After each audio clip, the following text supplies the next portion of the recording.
Bueno, mientras llega más gente, le voy comentando a las personas que ya están, de nuevo agradeciéndole su presencia en las actividades del programa de Medicina Crítica y Cuidado Intensivo.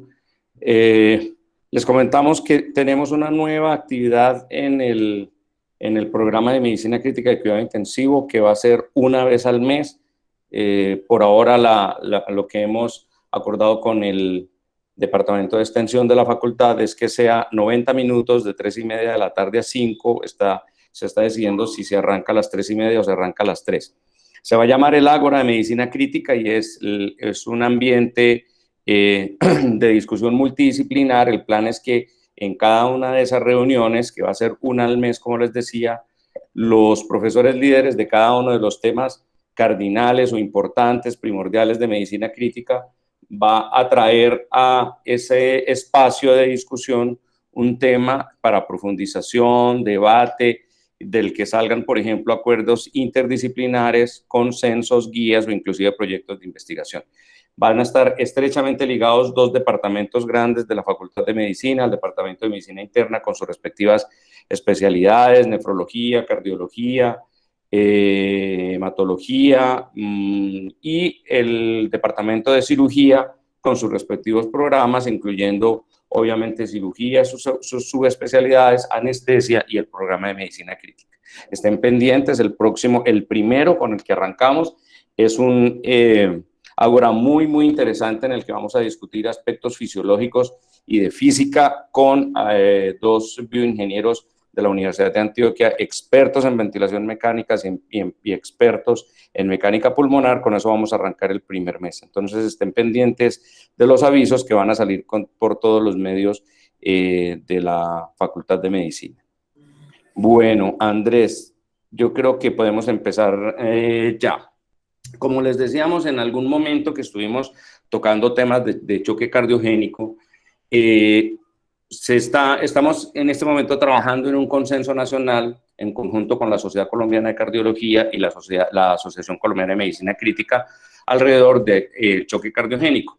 El choque cardiogénico ha traído una cantidad apabullante de literatura desde más o menos 2017 en adelante, y muy buena parte de esa literatura tiene que ver con los reportes de estudios con asistencias ventriculares y nuevas terapias, incluso inotrópicos en choque cardiogénico. Uno de esos aspectos fundamentales es la nueva visión que se tiene del catéter de arteria pulmonar. En ese sentido, el doctor Andrés Felipe Hernández, que es uno de nuestros fellows de segundo año, rotando en ese momento por cardiovascular, nos trae hoy una revisión que hace. El nombre en la citación que les llegó a ustedes era el rol del catéter de arteria pulmonar en el choque cardiogénico, pero en realidad lo va a extender mucho más a otros aspectos, incluso 4 aspectos fundamentales que él va a discutir con ustedes al final, sobre la utilidad del catéter de arteria pulmonar, el famoso Swan-Ganz, cómo interpretarlo, cómo hacer su manejo actual, y cómo puede ser un auxilio muy importante en momentos de cierta incertidumbre cuando está uno al frente de un paciente con falla cardíaca severa. Al final, entonces, el que quiera levantar la mano y dar sus opiniones o hacer preguntas, o a través del chat. Adelante, Andrés, y bienvenido. Muchas gracias. Profe, muchas gracias por la introducción.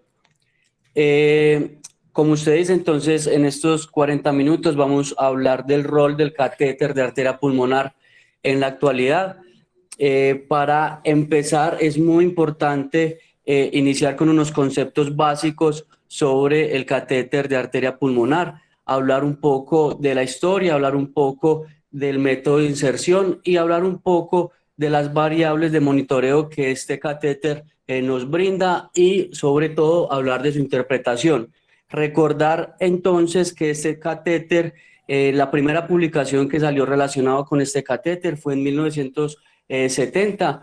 En esta publicación que salió en el New England Journal, Harold Swan y William Ganz y otros colaboradores, entre ellos Forrester, Marcus, Diamond y Chonet, describieron la colocación de un catéter a nivel cardíaco en una persona. Antes de esta publicación ya se habían hecho varios experimentos en el modelo animal, pero nunca se había hecho en algún humano.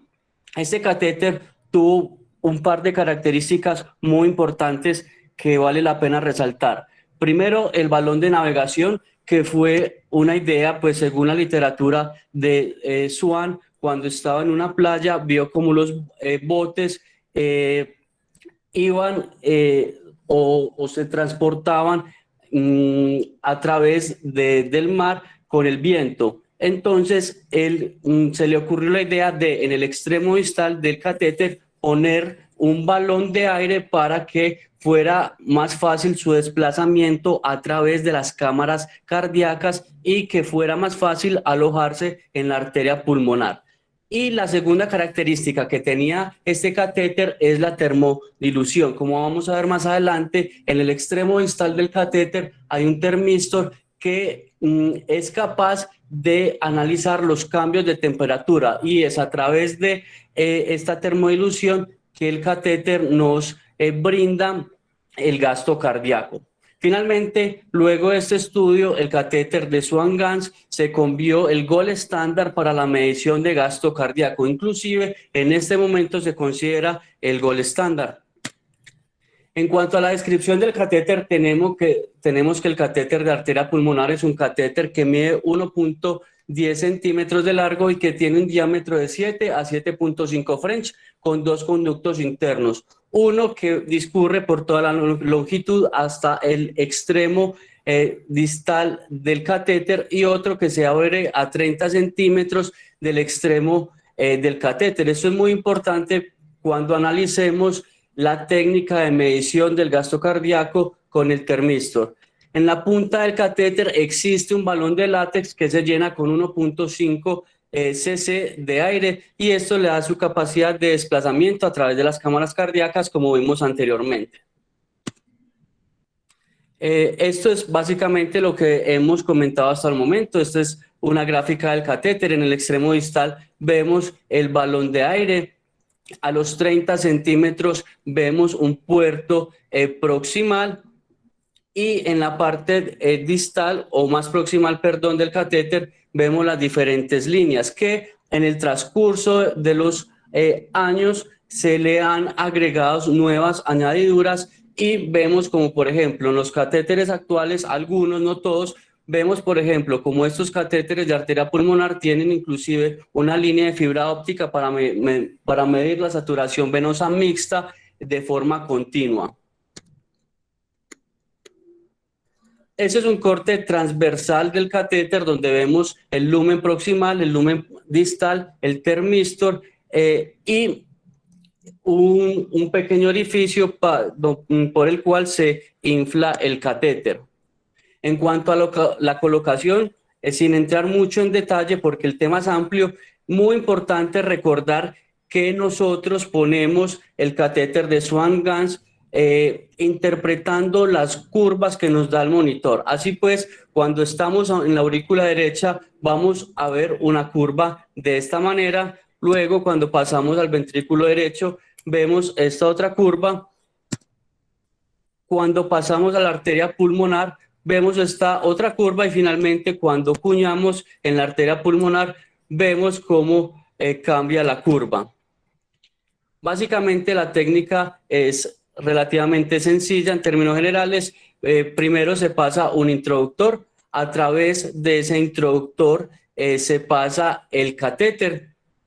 Cuando estamos aproximadamente a 20 centímetros nosotros ya podemos tener presente que estamos en las cavidades cardíacas, en la aurícula derecha, allí, cuando estamos en la aurícula derecha, 20 centímetros, inflamos el balón y vemos como el monitor cambia la curva. Cuando tenemos esta curva, nosotros podemos interpretar que estamos alojados allí en la aurícula derecha. Posteriormente, seguimos avanzando el catéter unos centímetros y observamos cómo la curva nuevamente cambia y cuando tenemos esta forma de curva, podemos interpretar que estamos en el ventrículo derecho. Luego seguimos avanzando hasta la arteria pulmonar. Nuevamente tenemos un cambio en la curva, lo que nos confirma que estamos alojados en la arteria pulmonar. Y finalmente seguimos avanzando hasta que logramos cuñar y vemos cómo se aplana nuevamente la curva. Tampoco me voy a extender en esto, pero recordar que la curva de la aurícula derecha tiene 5 deflexiones, 3 positivas y 2 negativas. La curva A es la sístole auricular y la curva V es la sístole del ventrículo derecho. Por otra parte, la curva C y la curva Y corresponden al cierre y a la apertura de la válvula tricuspidea respectivamente, y la curva X corresponde a la relajación auricular. De igual manera tenemos las curvas del ventrículo derecho, donde vemos sus 5 fases: el llenado rápido, el llenado lento, la contracción atrial, el fin de la diástole y finalmente la sístole. Tenemos la curva de la arteria pulmonar, donde su característica más importante es el notch dicrótico, que corresponde al cierre de las valvas que están a ese nivel. Y por último tenemos la curva de presión, la curva de cuña, con sus 4 deflexiones, A, B, X y Y. Finalmente, en resumen, esto es lo que vamos a ver en el transcurso de la colocación del catéter de arteria pulmonar. Inicialmente estamos en la aurícula derecha, posteriormente estamos en el ventrículo derecho, luego pasamos a la arteria pulmonar. Miren que la diferencia entre estar en el ventrículo derecho y la arteria pulmonar, básicamente conservamos la presión sistólica, pero en la arteria pulmonar la presión diastólica aumenta.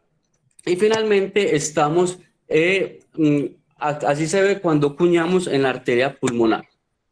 En cuanto a la medición, tener en cuenta que este catéter nos sirve para hacer mediciones de precargas tanto del ventrículo derecho como del ventrículo izquierdo. Y estas mediciones se hacen de forma directa, porque como vamos a ver más adelante, también podemos tener mediciones indirectas que podemos conseguir a través de los datos directos que nos da este catéter. Las mediciones directas del catéter de Swan-Ganz, entonces, es la PVC, la presión de la aurícula derecha, la presión de la arteria pulmonar y la presión de oclusión de la arteria pulmonar. El gasto cardíaco también lo podemos obtener a través de este catéter utilizando el principio de termodilución, que ya vamos a ver con más detalle qué es, y también podemos tener unas variables metabólicas como el suministro, el consumo y la extracción de oxígeno. Y podemos tener, como les dije, otras mediciones de forma indirecta, como los índices de trabajo sistólico, tanto del ventrículo derecho como del ventrículo izquierdo, y los índices de resistencia, tanto sistémico como pulmonares. Muy importante, y es uno de las limitantes actualmente que tenemos con este catéter, y es que este catéter no permite medidas dinámicas, y por lo tanto no es lo ideal para predecir la respuesta a los líquidos. Esta es la técnica que utiliza el catéter para la medición de gasto cardíaco. Básicamente utiliza la ecuación de Stewart-Hamilton, que es la que aparece en la diapositiva.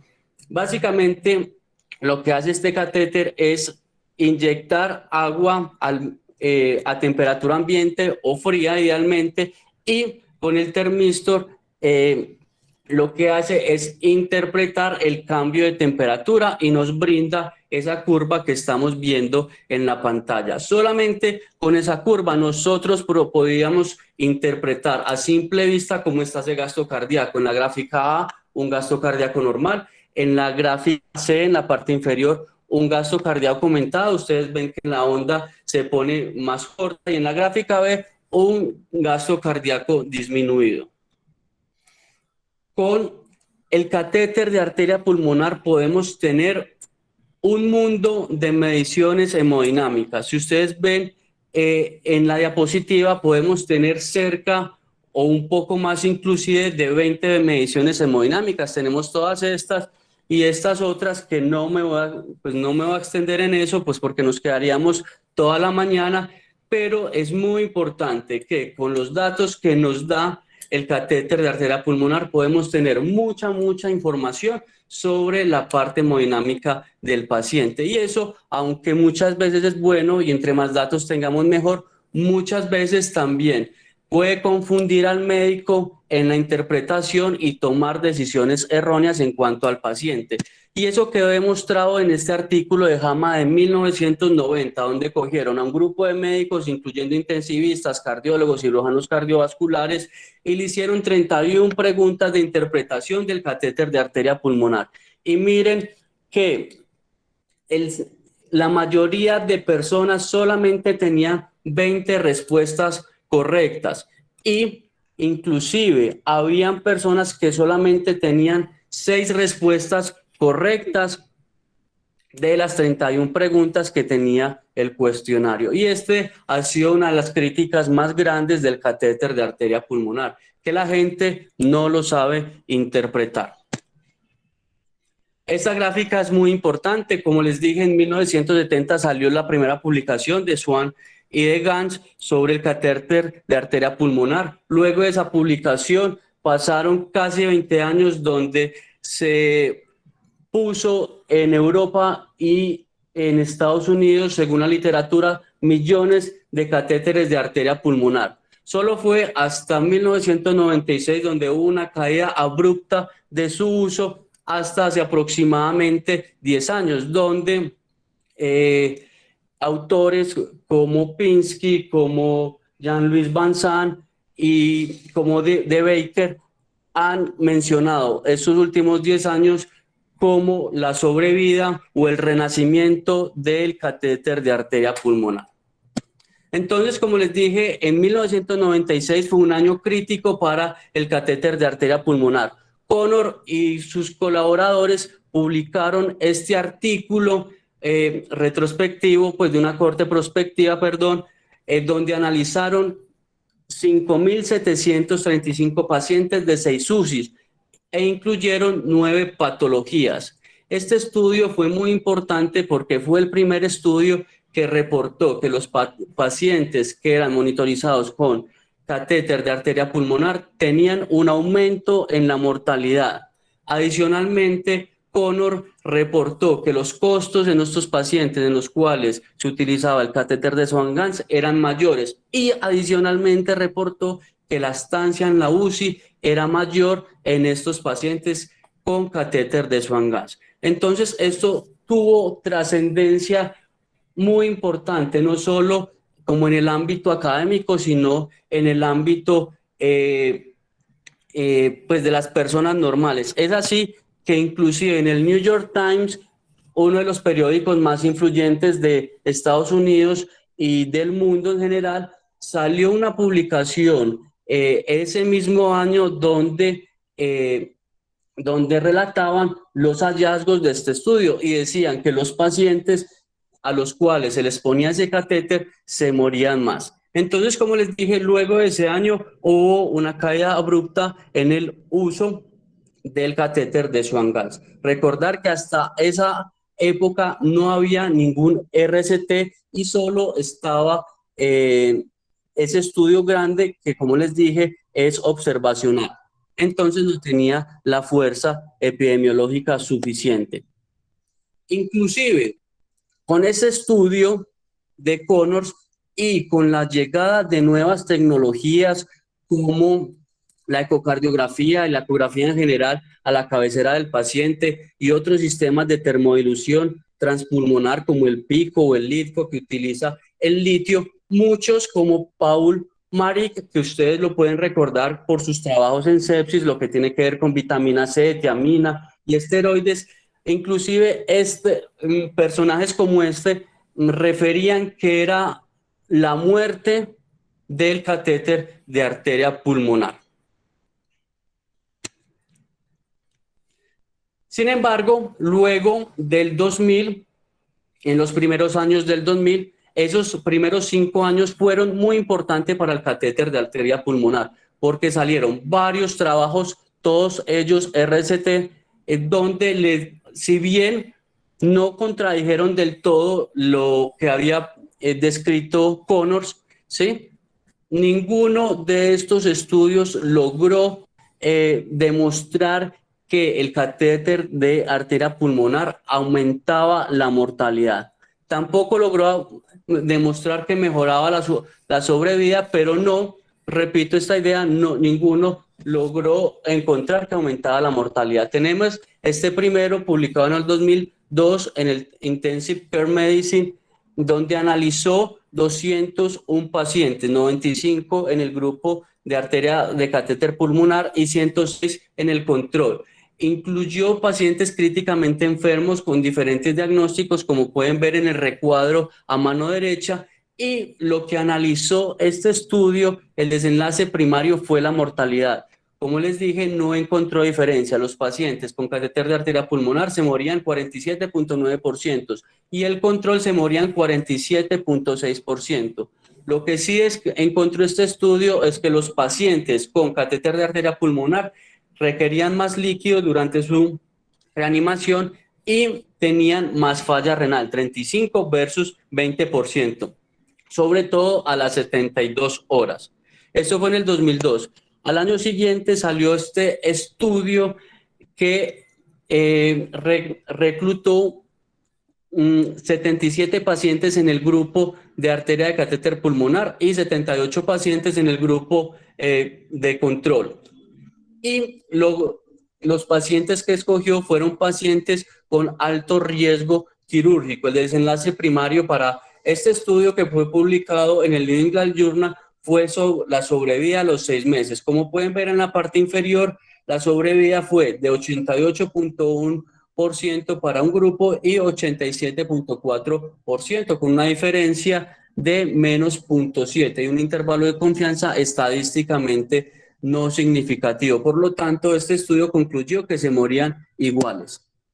Este otro estudio, también muy importante, analizó los pacientes con sepsis, SRA o ambos, reclutó en 36 UCIs de Francia entre los años de 1999 y el 2001, 676 pacientes, y los dividió en 2 grupos, 335 pacientes en el grupo de arteria pulmonar y 341 pacientes en el grupo control. Como pueden ver en los desenlaces primarios, que era la mortalidad fue muy similar al día 14 y al día 28. También muy importante que este estudio reportó que el soporte renal también fue similar en los 2 grupos y los días libres de vasoactivos fueron similares en ambos grupos. Esto fue publicado también al final de ese año, en el 2003. En el 2005, un estudio muy importante que se recuerda mucho en la literatura y es el estudio Pacman. Este estudio reclutó un poco más de 1,000 pacientes críticamente enfermos y reclutó los pacientes de 65 unidades de cuidados intensivos del Reino Unido. Como pueden ver también en la mortalidad, que fue el desenlace primario que midió el Pacman, la mortalidad fue del 68% versus 66%, con un HR 1.09 y un intervalo de confianza estadísticamente no significativo. Por lo tanto, la conclusión de este estudio es que los pacientes se mueren igual tanto monitorizados con catéter de arteria pulmonar versus con la monitorización estándar. El ESCAPE, también un estudio muy importante en la historia del Swan-Ganz, reclutó 433 pacientes, se realizó en 26 sitios y el estudio se hizo, o el reclutamiento se hizo en el transcurso de 3 años. Como pueden ver, el desenlace primario fueron los días con vida fuera del hospital durante los primeros 6 meses. Para un grupo, los días con vida fuera del hospital fue 133 días y para el otro grupo 135 días. O sea, básicamente los mismos días con vida fuera del hospital. Y para ir terminando esta tanda de estudios que salieron en el transcurso de los 5 años, luego del 2000, tenemos este otro estudio publicado en mayo 25 del 2006 en el New England Journal of Medicine, donde reclutaron un grupo de pacientes que tenían injuria pulmonar aguda. A unos los monitorizaron con catéter de arteria pulmonar y al otro grupo lo monitorizaron a través de catéter venoso central.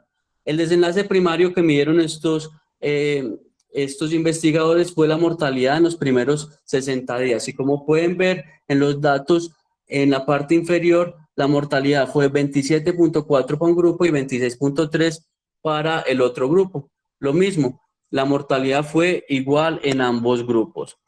Fueron tan importantes estos estudios que salió un metaanálisis en Cochrane, donde, como pueden ver resaltado en rojo, el resultado fue similar a lo que hemos visto en el transcurso de estas últimas diapositivas. La mortalidad es similar entre los pacientes que se monitorizan con catéter de arteria pulmonar versus los pacientes que se monitorizan con el manejo estándar. Acá, en este metaanálisis, podemos ver los estudios que hemos repasado hasta el momento con su peso, un peso del 53%, el estudio de Harvey del 2005, que lo mencionamos, este otro estudio de Richard, que también lo mencionamos, con un peso del 26%, el último estudio que les acabé de mostrar inmediatamente anterior a este, también con un peso del 9.3%, el estudio, el primerito que les mostré del 2002, también lo incluyeron en este metaanálisis, y finalmente el de Sandman del 2003 también lo incluyeron en este análisis. Como pueden ver, en el peso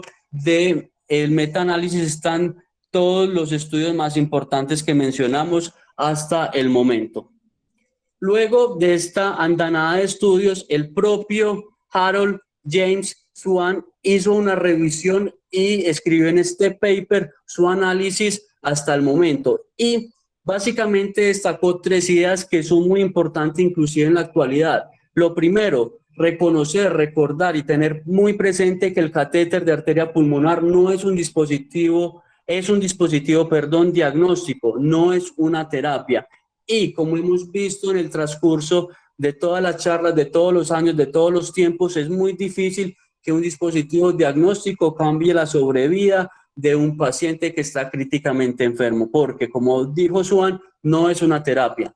La segunda idea que él resaltó, el catéter de arteria pulmonar se debe utilizar en los pacientes más graves, no es para todos los pacientes, hay que escoger muy bien los pacientes.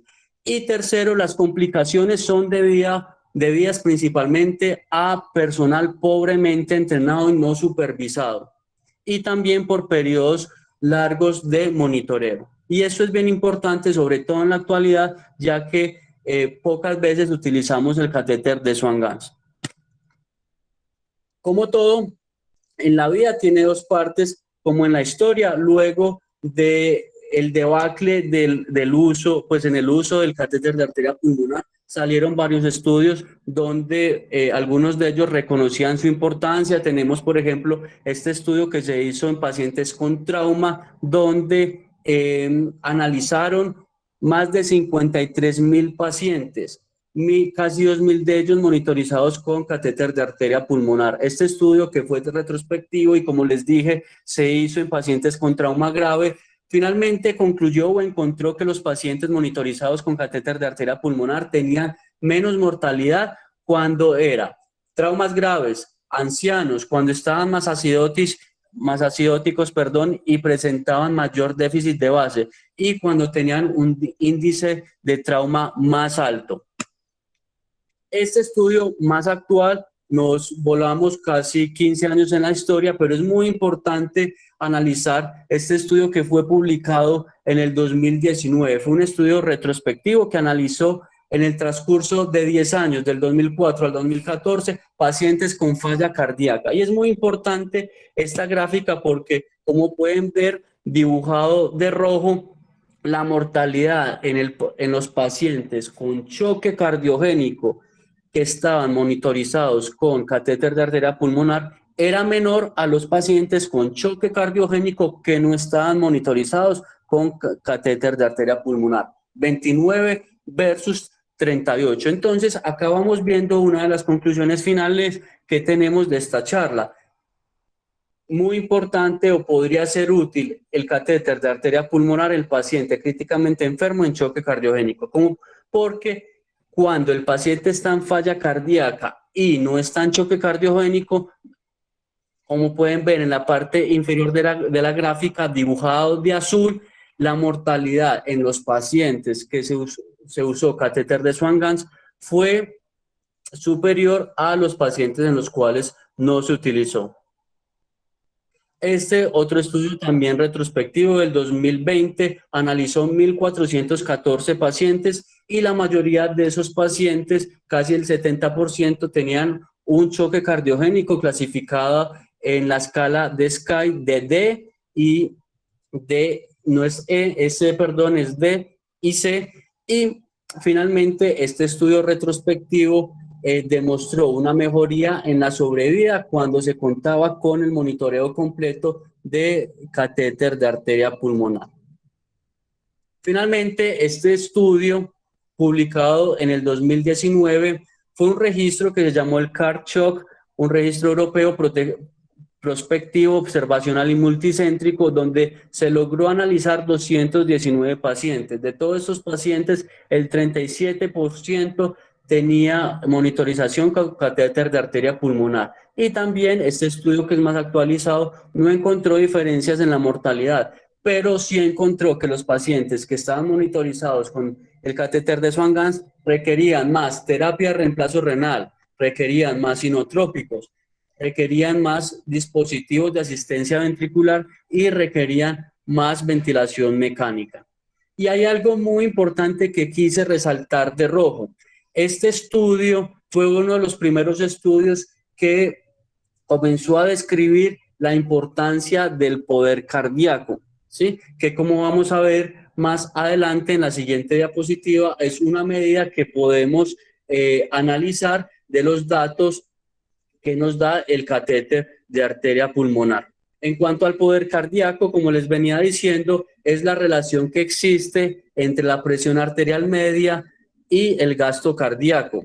Como pueden ver en la parte inferior de la diapositiva, el poder cardíaco, la fórmula es muy sencilla, es presión arterial media menos presión venosa central por el gasto cardíaco dividido una constante que es 451. Esta constante la podemos analizar o la podemos extraer, o se extrajo, perdón, de la fórmula que aparece en la parte inferior, que es presión arterial media menos la presión de la aurícula derecha por el gasto cardíaco, que para condiciones normales es 451. Por eso utilizamos siempre esa constante. Básicamente, el poder cardíaco nos habla de la capacidad que tiene el corazón para impartir energía al sistema arterial.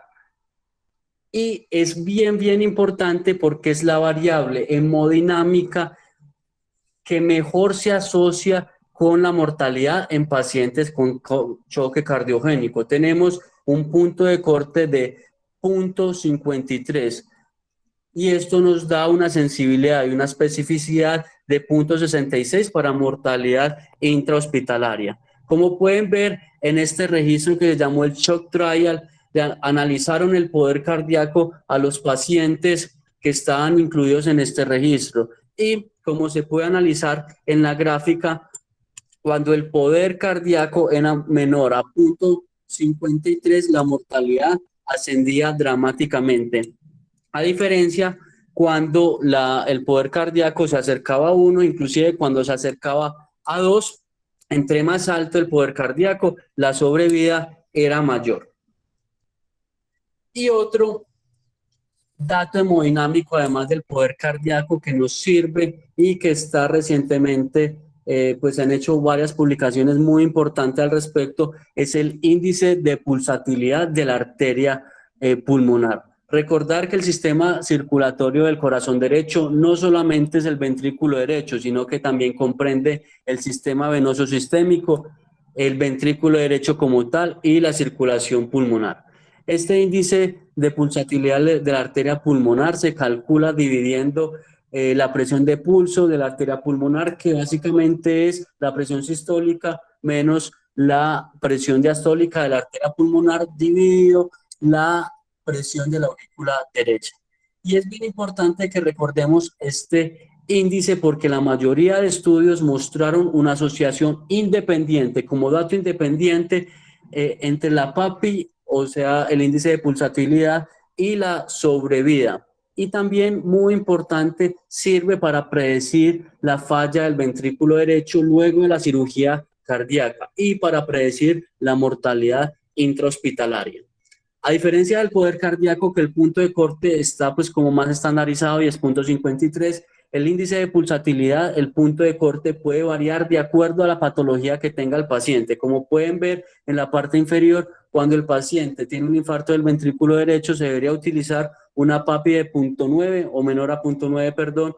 Cuando están sometidos a dispositivos de asistencia ventricular izquierda, el índice de pulsatilidad cambia y es menor a 0.85, y cuando el paciente tiene una falla cardíaca avanzada, este índice de pulsatilidad se debería tener en cuenta pues como punto de corte de 3.65. Esta fue la última publicación que salió respecto al tema, fue una publicación que salió este año, y básicamente lo que concluye este artículo es lo que mencionamos previamente. La PAPI nos sirve para identificar qué pacientes van a cursar con falla cardíaca derecha en los que tienen dispositivos de asistencia ventricular. Entonces, el poder cardíaco y el índice de pulsatilidad de la arteria pulmonar son dos datos que nos podrían servir mucho en la actualidad y que son datos derivados de las mediciones que nos da el catéter de arteria pulmonar. Y son bien importantes porque nos evalúan todo el sistema, porque de acuerdo a las fórmulas que vimos anteriormente, analizan tanto las presiones del ventrículo del corazón derecho, de la arteria pulmonar. Y ya que tocamos este tema de falla derecha, es muy importante reconocer que el catéter de arteria pulmonar tiene un papel muy importante en todo lo que tiene que ver con las patologías que producen falla derecha, tanto infarto del ventrículo derecho, tromboembolismo pulmonar, valvulopatía, tanto tricuspidia como pulmonar, hipertensión pulmonar. Quizás el catéter de arteria pulmonar es el gold estándar para el manejo de estos pacientes con hipertensión pulmonar, tanto para hacer el diagnóstico como el manejo y para la clasificación. Los pacientes también que tienen secuelas de dispositivos de asistencia ventricular izquierda, como vimos en la publicación anterior, y las lesiones congénitas. Finalmente, para ir terminando, porque ya llevo un poco, casi a los 40 minutos, tenemos esta publicación reciente de Eddie Baker y de Jean-Louis Van Sant, donde ellos describen que en cuanto al catéter de arteria pulmonar ha habido una tendencia al desuso en las últimas décadas, pero en los últimos años ha revivido su utilización. Y ellos ponen el término como el renacimiento del catéter de arteria pulmonar. Y dejan este cuadro que es muy importante y es una comparación entre las diferentes técnicas de monitorización. Tenemos el catéter de arteria pulmonar a su derecha y también analiza los sistemas de análisis de contorno de pulso y los sistemas de termodilución transpulmonar como el PICO. Y en cada uno de los escenarios proponen estos autores cuál sería el paciente ideal y cuáles serían las mediciones ideales y las mediciones adicionales que uno podría tener. Concentrándonos en el catéter de arteria pulmonar, tenemos, como dijimos previamente, que se debería utilizar en los pacientes severamente enfermos y que tengan disfunción del ventrículo derecho o izquierdo, más en los pacientes con disfunción del ventrículo derecho. En cuanto a las conclusiones, entonces hay 4 escenarios muy importantes que podríamos tener en cuenta el uso de catéter de arteria pulmonar. Lo primero, pacientes con falla cardíaca y pacientes con hipertensión pulmonar. Como les dije previamente, que el catéter de arteria pulmonar, la indicación 1A en estos pacientes. El choque poscardiotomía, también muy importante. El choque cardiogénico que no mejora luego del tratamiento inicial instaurado. Y también muy importante la monitorización de dispositivos de asistencia ventricular. También un escenario que es muy importante es cuando tenemos un paciente en choque y no sabemos la etiología. El catéter de Swan-Ganz, de acuerdo a las mediciones hemodinámicas, nos podría brindar un escenario más claro e indicarnos qué tipo de choque tiene el paciente. Y para finalizar, recordar que el catéter, que en cuanto a monitoría en general, más que el método, lo importante es su interpretación y las conductas que tomemos con los datos obtenidos. También muy importante recordar que uno debería escoger el monitoreo de acuerdo al protocolo institucional que tenga establecido en su unidad de cuidados intensivos, porque de nada sirve que una persona en el turno ponga un catéter de Swan-Ganz, le haga la medición y el compañero que recibe en la noche no lo sepa interpretar, no le guste o no lo utilice. Básicamente ahí el trabajo se perdió. Porque lo importante de este método, inclusive de todos los métodos en general, son las mediciones periódicas. Y por último, hacer un llamado al entrenamiento, porque como vimos en la publicación de por allá de 1990 en el JAMA, uno de los principales problemas para utilizar adecuadamente este catéter es la falta de entrenamiento por el personal de salud. Eso es todo. Voy a abrir espacio, profesor. Muy bien, muchas Horacio, gracias, Andrés. Muy bien, Andrés, muchas gracias. Felicitaciones, muy buena presentación. Ahora sí, abramos el espacio para debates. Bueno, arranca el doctor Juan Fernando Cárdenas. Levanten la mano los que quieren seguir haciendo algún comentario o alguna pregunta. Me imagino que hay muchos comentarios porque hay varios interesados en el tema del público. Adelante, Juan Fernando, por favor. Andrés, muchas gracias por la presentación. Yo tengo una pregunta sencilla.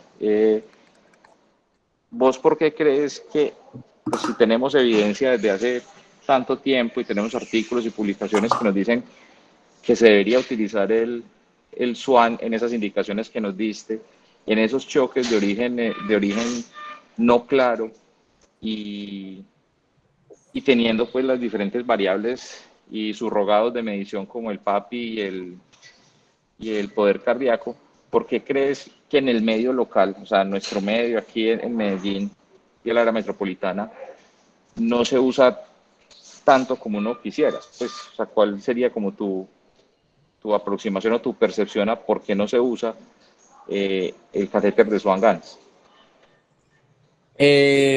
Juan Fernando, muchas gracias por tu pregunta, como siempre tan interesantes y tus intervenciones. Pues básicamente, como lo vimos en la publicación de Maric, luego del artículo de Connors, hubo un desuso muy grande pues, del catéter de arteria pulmonar. Y esto sumado a la aparición de nuevas tecnologías como la ecocardiografía a la cabecera del paciente y otros métodos de monitorización, principalmente los métodos de termodilución transpulmonar, entre ellos pues el que más se conoce en nuestro medio es el PICO.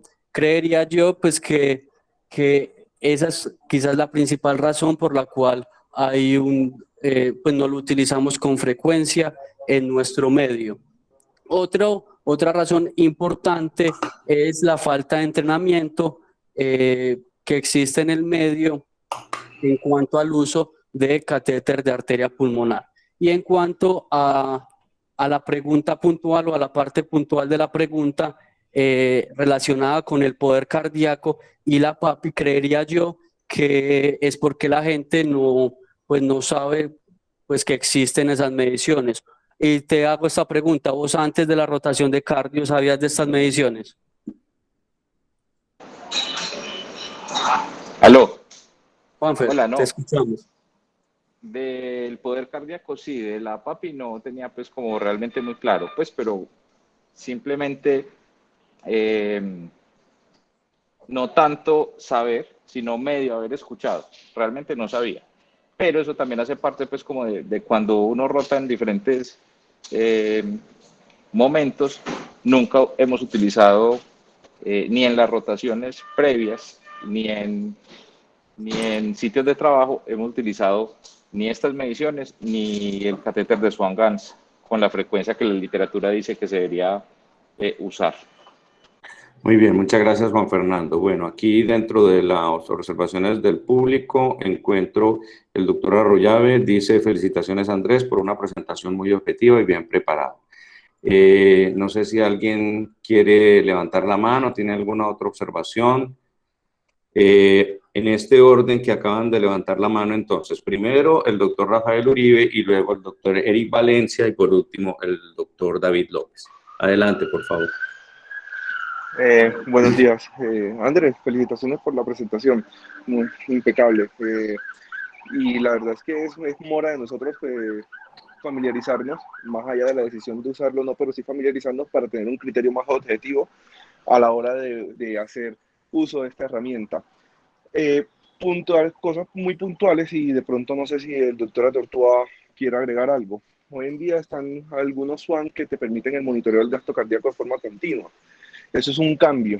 Y lo segundo es tener en cuenta la variable si lo vas a usar en pacientes sépticos, como ellos trabajan bajo el principio de termodilución, que ellos tienen un rango de temperatura hasta el cual la fábrica te garantiza la fiabilidad de ese gasto cardíaco que estás obteniendo. Entonces, son dos cositas muy puntuales, pero dos cositas que son las determinantes de que vas a obtener un dato real, así como cuando vas a usar otros elementos de monitoreo que si está en arritmia o no, no puedes confiar en los datos que te da, aquí son esos, básicamente. Entonces, eso por un lado. Lo otro, pues nada, básicamente que yo pienso que es increíble que después de tantos años tenga que salir el doctor Swan a hacer esa aclaración, pero es muy importante recordarlo porque básicamente que nosotros, desde que se lanzó el Swan, iniciamos una carrera de ratas por producir bibliografía y evidencia al respecto de algo que nunca se tenía que evaluar de esa forma, porque ahí, como decimos en nuestra jerga popular, el problema no era de arco, no era de flecha, sino de indio, y aquí es la interpretación. Y quizás el primero o el dato más importante que deberían tener todos estos estudios a la hora de decidir hacer una evaluación del SWAN es que el personal esté 100% entrenado, porque un 1% no entrenado, tanto de enfermeros como de médicos, te daña cualquier interpretación que tú quieras hacer del SWAN, porque es que tú el SWAN no lo vas a montar por tiempo indefinido, tú la terapia con SWAN es una terapia corta, rápida, vas a reanimar a tu paciente y después lo vas a quitar.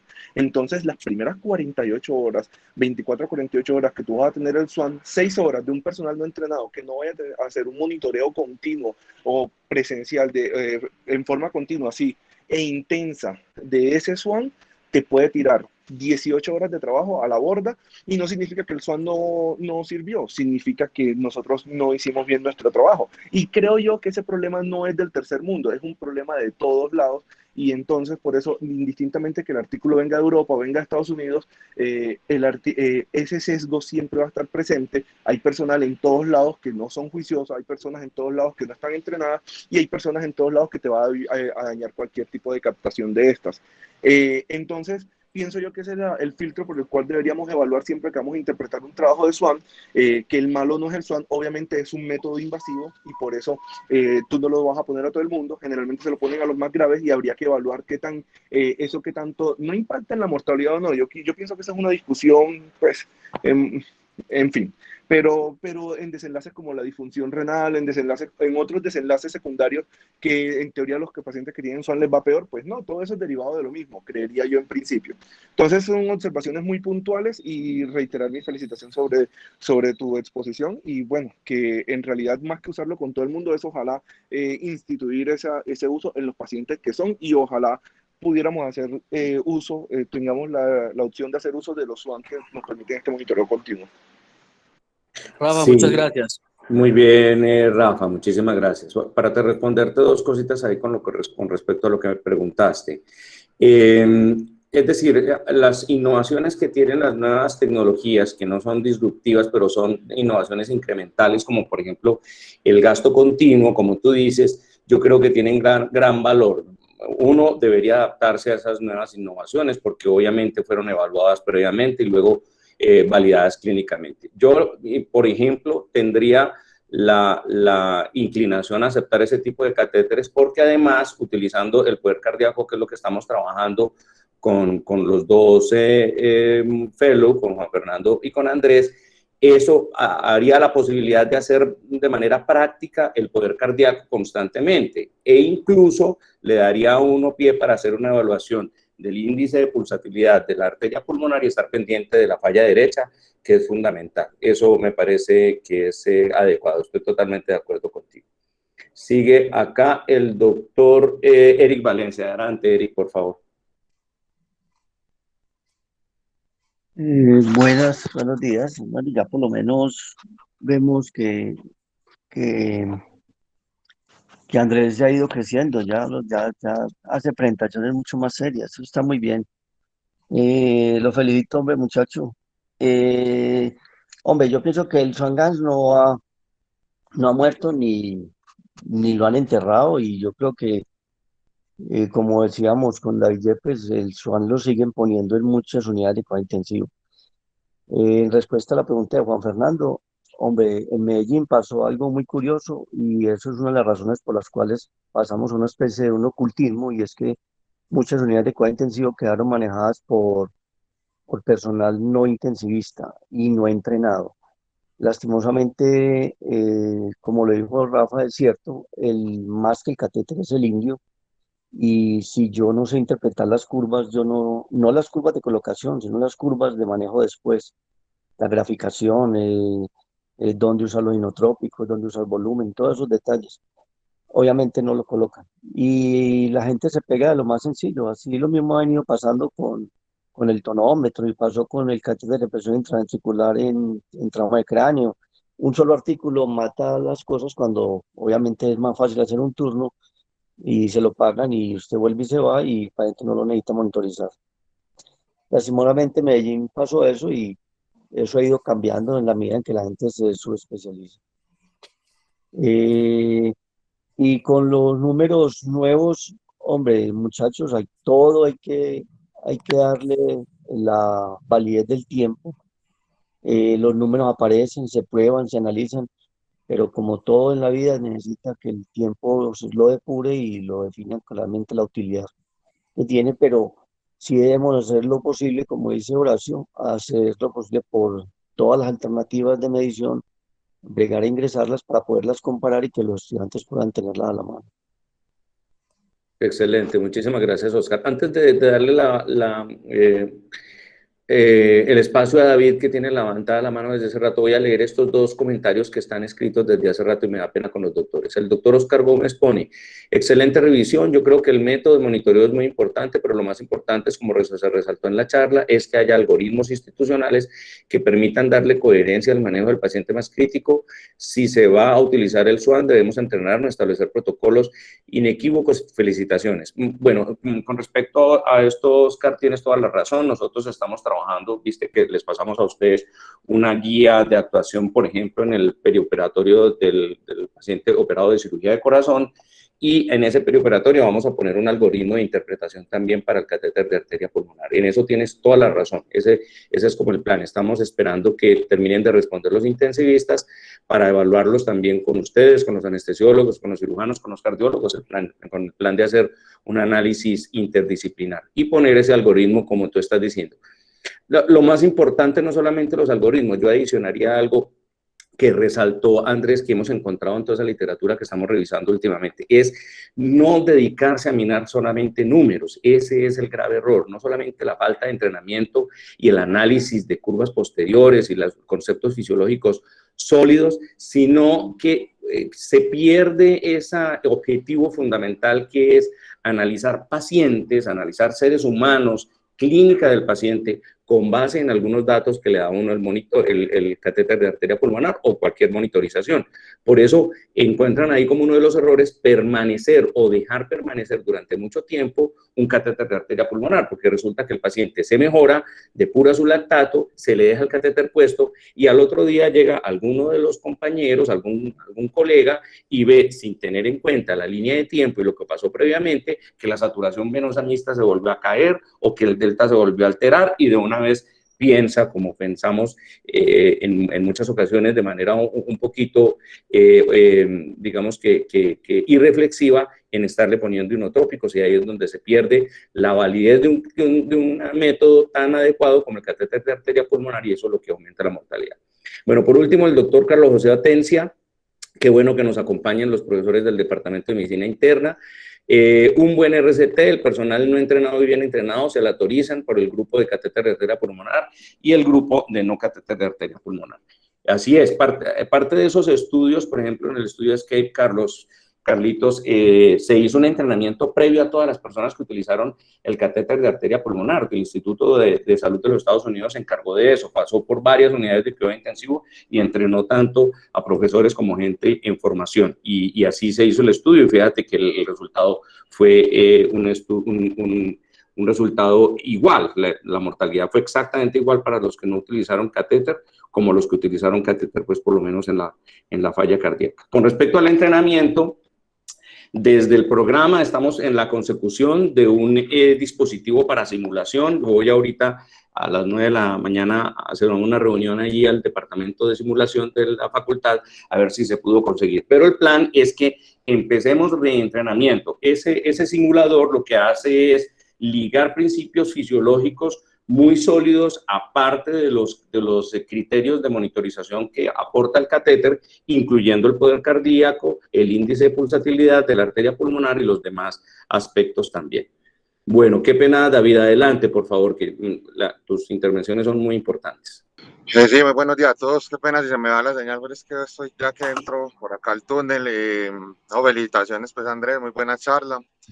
Yo, pues, siempre he sido, pues, un enamorado, pues, del catéter de arteria pulmonar, y me parece que cuando lo utilizábamos rutinariamente en la UCI cardiovascular, tomábamos decisiones más acertadas, en especial, pues, en estos pacientes, pues, de perioperatorio de cirugía cardíaca. Obviamente hay situaciones clínicas donde, pues, es fundamental su uso, como, pues, el manejo de una falla derecha o estos pacientes con crisis hipertensivas, pues, pulmonares, puede ser. Entonces yo creo que yo sigo, pues, queriendo al SWAN. Y de todas maneras, los estudios que le daban varilla y que cuestionaban, digamos, utilidad, pues, por las complicaciones, pues obviamente pues ya está limitado por el hecho de que, digamos, los accesos vasculares, pues ya, pues, de rutina, pues en la mayor parte, pues, de los países ya se hacen guiados por ecografía, ¿cierto? Entonces, digamos, las complicaciones relacionadas, pues, como neumotórax o punciones arteriales, pues, que era, digamos, como lo que le cuestionaba a uno, por lo que le iba mal, pues, digamos, como en esos estudios, pues obviamente están minimizadas, pues, por esas variables nuevas. Muchas gracias. Muchas gracias, David. El doctor Antonio Avendaño, bienvenido, Antonio, adelante. Hola, doctor, buenos días. Yo quería resaltar un punto que no hemos comentado, y aparte de lo que dijo Eric, de lo que había sucedido aquí en Medellín, de que las unidades de cuidados intensivos habían quedado en manos de personal no intensivista, quiero decirle que más grave todavía es lo que nos pasa con el personal de enfermería. Enfermería es vital en que es un personal importante en el trabajo en equipo que se hace en la unidad de cuidados intensivos. Y no solamente en Medellín, sino en toda Colombia. Cada día tenemos más personal de enfermería que no tiene ni idea que es un catéter de arteria pulmonar. Entonces, nosotros también deberíamos desarrollar una línea de entrenamiento del personal de enfermería, porque eso es una de las cosas más redituables para el resultado de la unidad. La toma de mediciones las son ellas, y francamente lo que yo he visto en nuestro servicio es desastroso. Cantidad de gente que no tiene previa experiencia en cuidado intensivo y que está manejándolo allá. Hace 25 años, cuando yo estuve aquí en el Seguro Social, que es nuestra clínica León 13, el personal de enfermería que no era especialista en cuidado intensivo tenía mucho más conocimiento del catéter de arteria pulmonar. Eso era lo que les quería decir. Gracias. Bueno, muy bien, gracias. Pues sí, evidentemente el plan, Antonio, es también hacer entrenamiento al personal de enfermería. Pues yo obviamente me comprometo, estoy esperando que lleguen esos simuladores para empezar a hacerlo con los fellows, con los médicos. Yo cuadro con el doctor Eric Valencia y lo hacemos con el personal de enfermería, si él está de acuerdo también. Pero obviamente esto es un plan de crecimiento no solamente para el programa, de expansión de conocimiento para el resto, porque estas son aulas abiertas, y sin duda, sin lugar a duda, porque vamos unidos en ese plan de crecimiento con la IPS universitaria. Así es. No sé si hay más comentarios. El doctor Eric, veo que prendió su micrófono. ¿Tiene otro comentario adicional? Más pequeño No, yo pienso que la educación es hasta la muerte, eso nunca para. Y el personal de enfermería siempre requerirá educación por parte de nosotros. Eso es parte de nosotros. Claro, sí, mira que ya empezamos entrenamientos con balón de contrapulsación en simulación. Yo creo que eso va a fortalecer mucho a todo el grupo. Bueno, muchísimas gracias a todos. Nos vemos el próximo martes. Hasta luego, un feliz fin de semana.